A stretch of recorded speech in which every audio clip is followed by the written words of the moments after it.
YouTube says it has had enough of vaccine misinformation on its site. And false stories from phony sites to run circles around major news outlets. Many people don't know the difference between something real and something created to deceive them. Open your eyes.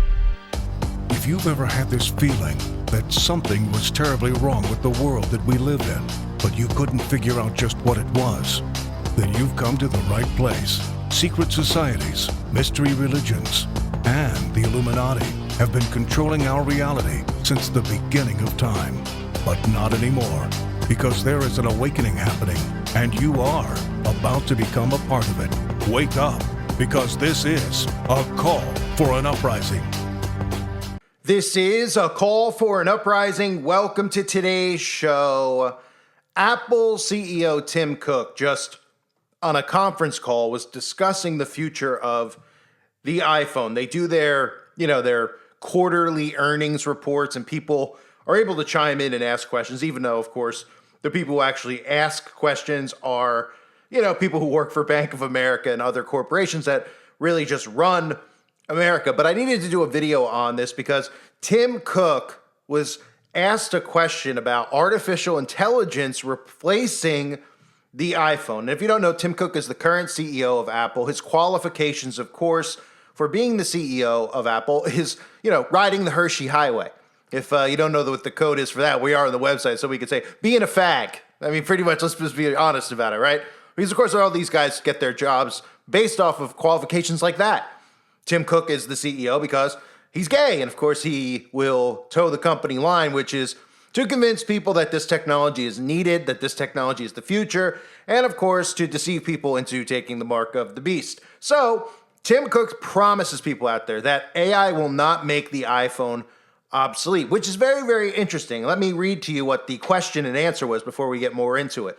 During Thursday's earnings call, Wasmi Muin, an analyst with Bank of America, asked Cook directly how Apple is preparing for a world where dependence on screen-based devices significantly diminishes thanks to advances in AI. Cook didn't seem to see an imminent threat to Apple's hero product. I guess they're calling the iPhone a hero.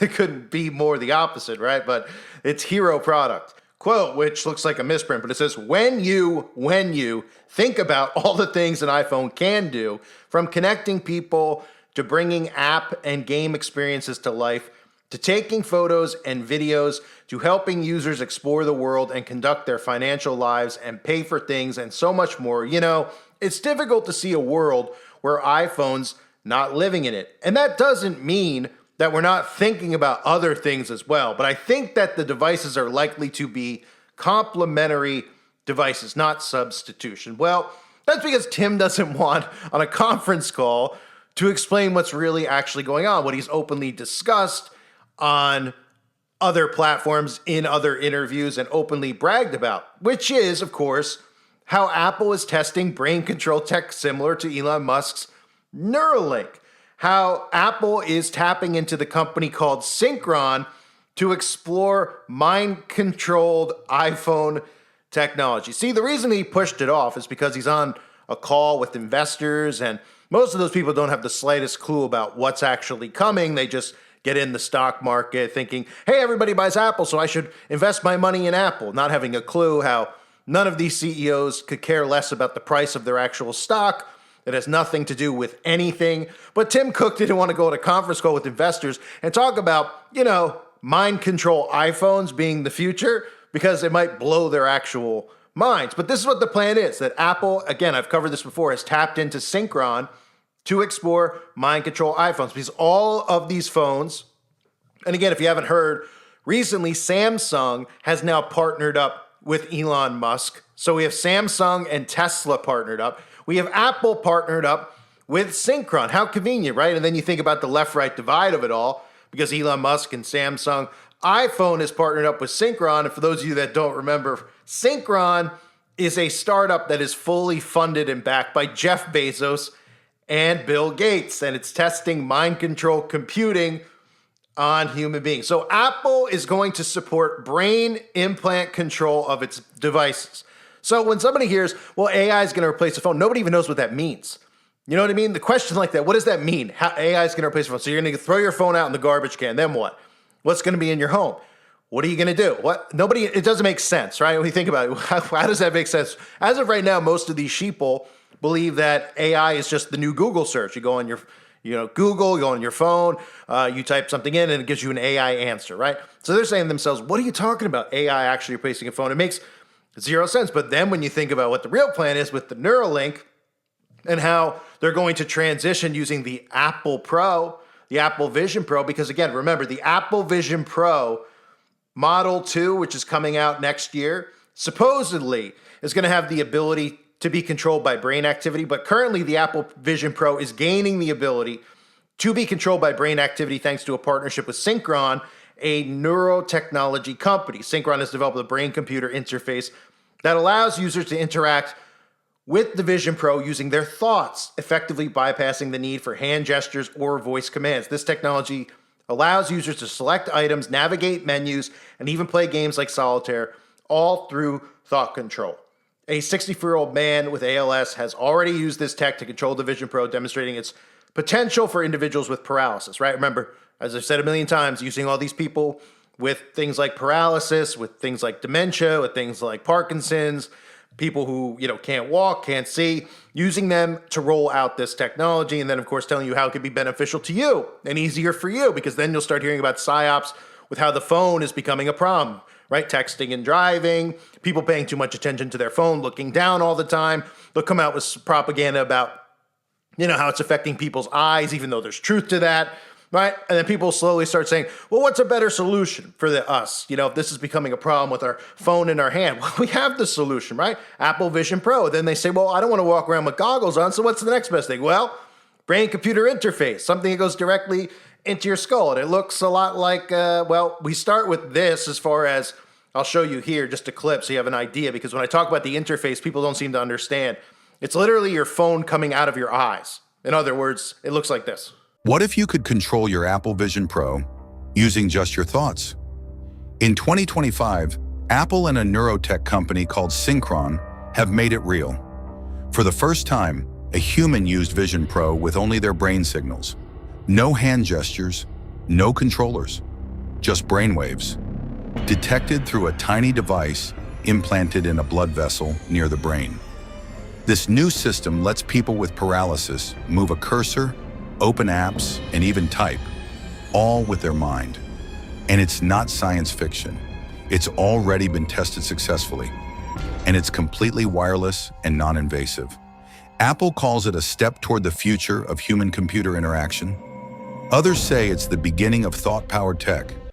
Right, so you're able to use your mind, as you saw the guy at the end there doing, moving his hands around to control the things he's seeing on his screen. Remember, we have the virtual realm now.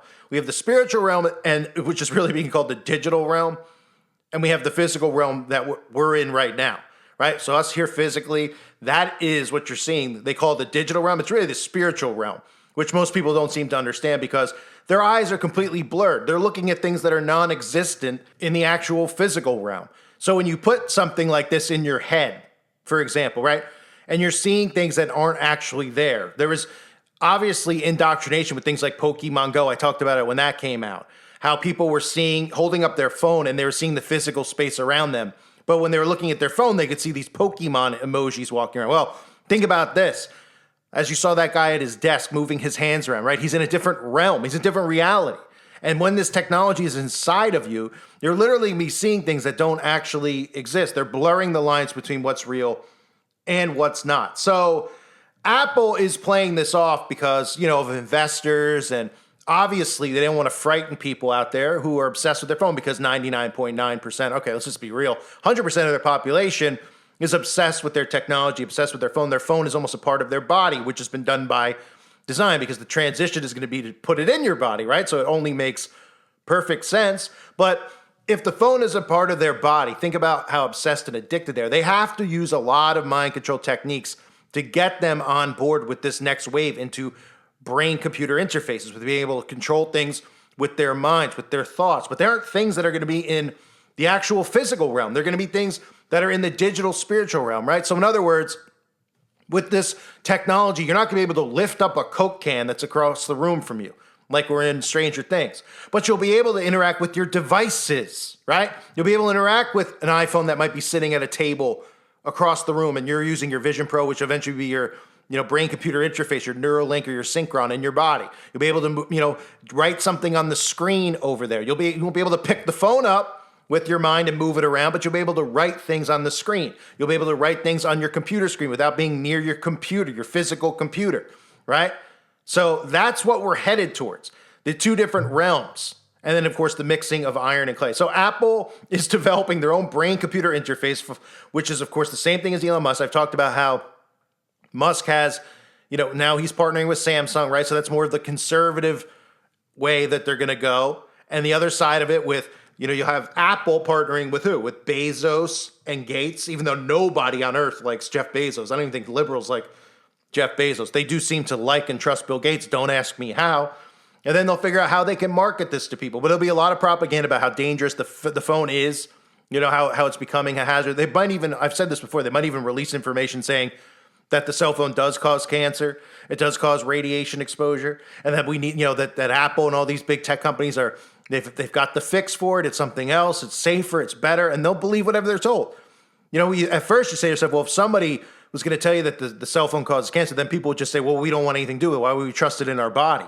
But they'll go along with whatever they're told. They trust in their tech corporations. They are obviously in love with their technology. So they will not take the chance of not having it in their lives. But I thought that was interesting. I had to do a quick video on it. How Tim Cook was asked about AI replacing the phone. And he's like, it's not gonna, I promise you. Everyone out there is going, oh, thank goodness, I don't want to get rid of my phone. Meanwhile, in the background, Apple's testing brain control technology, just like Elon Musk's Neuralink, using Synchron. And their next version of the Apple Vision Pro is going to give you the ability to control certain things using your mind, which means controlling devices that you can actually access through Wi-Fi. So you'll probably be able to even turn on your Alexa and all this other nonsense. And these people think it's the coolest thing ever because they've been obviously mind controlled their entire lives, at least the last 50 years, with these ridiculous, embarrassing superhero stories. Everyone's got a superpower. So they're going to love this stuff. That's one of the ways it will be marketed to them. So thanks again, Tim Cook, and thanks to all the Satanists in big tech for, ending humanity. I thank everybody for being here. Hope you're all doing well. God bless you and your families as always.